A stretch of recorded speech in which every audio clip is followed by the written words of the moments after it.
Halo, saya Ines Ramada Suci dari proyek Perangkat Lunak 2021 dan pada kesempatan kali ini saya akan menjelaskan mengenai artikel saya yang berjudul Agile Scrum Model. Lalu berikut adalah artikel dan juga linknya yang bisa dibaca untuk lebih lengkapnya. Namun pada kesempatan kali ini saya akan menjelaskan mengenai Agile itu secara lebih singkatnya. Berikut adalah topik-topik yang akan saya jelaskan, yaitu pertama Agile, lalu Agile Manifesto, dan juga ada Scrum. Nah, yang pertama-tama adalah mengenai Agile. Jadi, Agile itu adalah suatu pola pikir atau teknik yang tidak hanya digunakan pada software development saja. Mungkin kita sebagai anak ilmu komputer itu mengetahui Agile itu adalah pola pikir atau teknik yang digunakan pada software development. Namun sebenarnya itu Agile dapat digunakan pada setiap semua proyek yang ada yang membutuhkan kerjasama. Nah, lalu Agile itu pada software development adalah suatu metode dalam menyelesaikan permasalahan yang bersifat cepat namun siap terhadap segala perubahan yang ada. Jadi bisa jadi kan mungkin di tengah-tengah perjalanan dalam mendevelop suatu produk atau website atau aplikasi akan ada yang tidak sesuai dengan rencana awal atau pada tahap planning. Jadi Agile itu emang untuk Agile itu adalah metode yang memang untuk timnya itu harus siap dengan segala perubahan yang ada dan juga bersifatnya fleksibel. Lalu ada juga Agile Manifesto. Di sini Agile Manifesto itu terdapat 4 nilai yang dicetuskan oleh Martin Fowler, itu salah satu pencetus Agile-nya.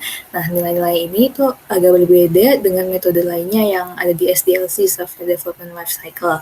4 nilai itu antara lain yang ada di gambar ini atau yang ada di sini.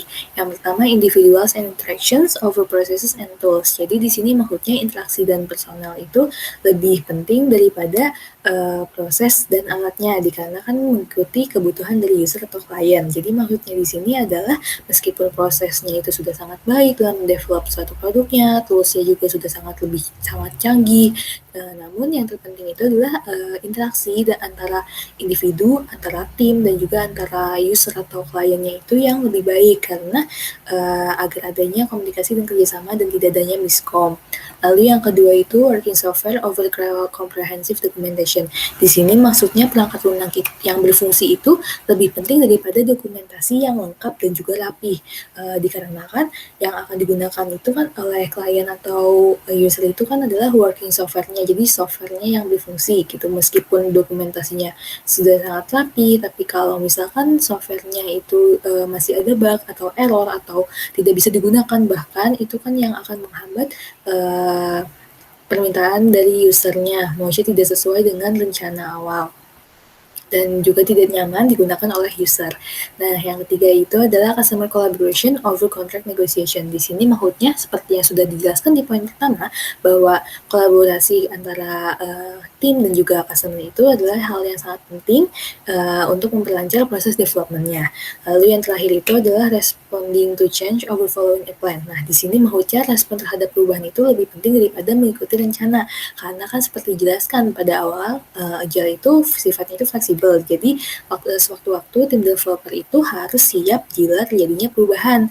Seperti ada fitur yang berubah dari klien, meskipun pas di awal planning itu tidak ada fitur tersebut misalkan. Nah, lalu ada juga Scrum. Apa itu Scrum? Scrum itu adalah model untuk mengimplementasikan Agile. Nah, di sini itu diperlukan diperlukan suatu penyelesaian dalam bentuk model untuk mengimplementasikan Agile.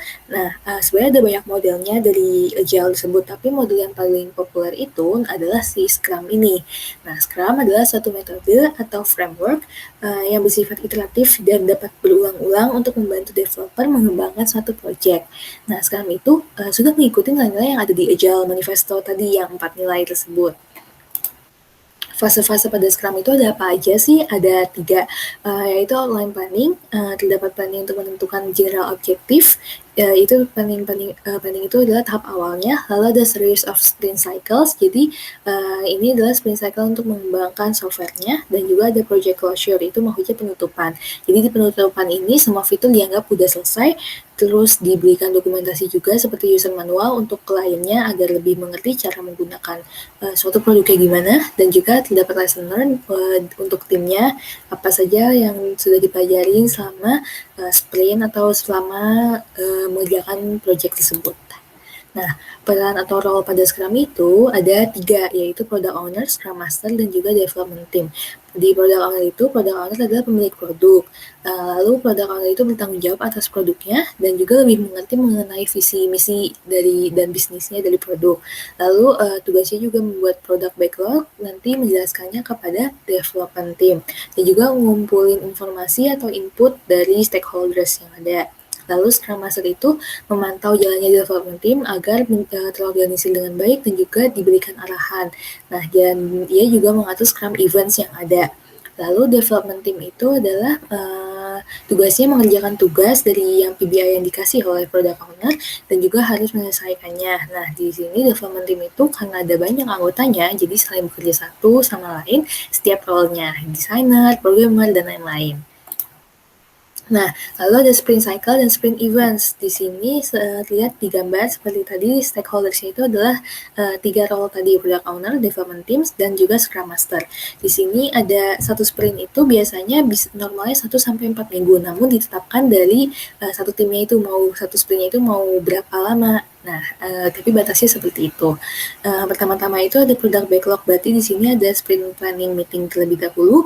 Product owner itu membuat product backlognya, lalu saling bekerja sama, berdiskusi, brainstorming untuk memilih story dan dari backlog. Nah, lalu nanti membangun sebuah sprint goal. Jadi tahapannya adalah planning, nanti mendapatkan sprint backlog, dan juga nanti akan ada sprint goal-nya seperti apa.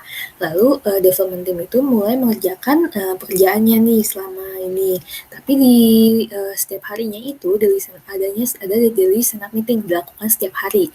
Namanya juga daily. Nah, maksimal itu biasanya hanya 15 menit, jadi sebentar-sebentar saja.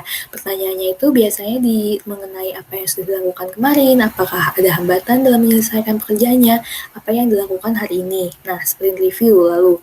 Sprint review itu hasil dari sprint atau pekerjaan dari dev team. Di-review dan dipresentasikan kepada stakeholders. Nah, itu disebutnya product demo. Product owner juga dapat memberikan kritik dan saran apakah hasilnya itu sudah sesuai dengan PBI yang ada. Lalu ada sprint retrospektif. Di sini tujuannya untuk mengevaluasi sprint yang udah dilakukan di sini. Lalu diadakan setelah sprint review. Hal-hal yang dibicarakan tuh biasanya apa saja hal-hal yang sudah baik, lalu apa saja yang tidak berjalan sesuai dengan sprint, dan juga ada lesson learn-nya bagaimana. Nah, ini diterasikan selalu sampai dan berulang-ulang sampai produknya itu selesai dikembangkan atau dapat dikatakan PBI-nya itu sudah tuntas semua. Jadi ini bisa dilakukan berulang-ulang dan juga tahapannya juga berurutan sesuai seperti itu. Dimulai dari sprint planning, lalu daily stand up meeting selalu tiap hari, lalu ada product backlog refinement meeting, sprint review, sprint retro, dan seterusnya. Baik, terima kasih atas perhatiannya. Sekian dari presentasi saya mengenai artikel. Terima kasih.